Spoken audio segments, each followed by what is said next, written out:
சனாதன சக்திகள் இங்கே கால் ஊன்றிவிடக் கூடாது.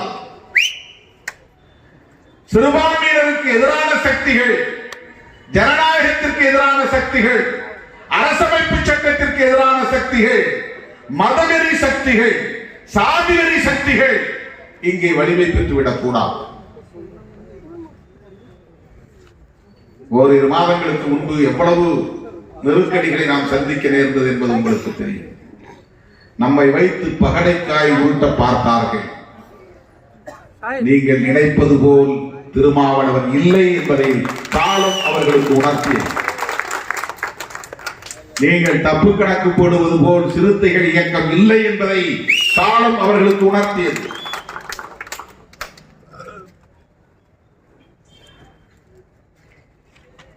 திமுக கூட்டணியில் இருக்கிறோம், திமுகவோடு நாங்கள் பயணிக்கிறோம், திமுக அரசோடு முழுமையாக நாங்கள் மனநிறைவோடு இருக்கிறோம் என்று பொருள் இல்லை. விமர்சனங்கள் இல்லாமல் இல்லை, வழிகள் இல்லாமல் இல்லை, ஏமாற்றங்கள் இல்லாமல் இல்லை. ஆனாலும் பெரியாரியத்தை காப்பதில் விடுதலை சிறுத்தைகள் உறுதியாக இருப்போம். புரட்சியாளர் அம்பேத்கர், மாமேதை மார்க்ஸ் போன்ற மாமனிதர்களின் சிந்தனைகளை பாதுகாப்பதில் இந்த வழிகளை தாங்கிக் கொண்டு நாங்கள் தேர்தல் உத்திகளை எடுப்போம்.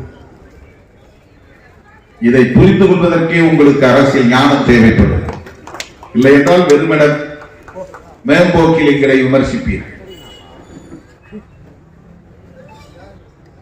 எனது அருமை தோழர்களே, சிறுபான்மையினர் நலன்களாக இருந்தாலும், இதர விளிம்பு நிலை மக்களின் பாதுகாப்பாக இருந்தாலும்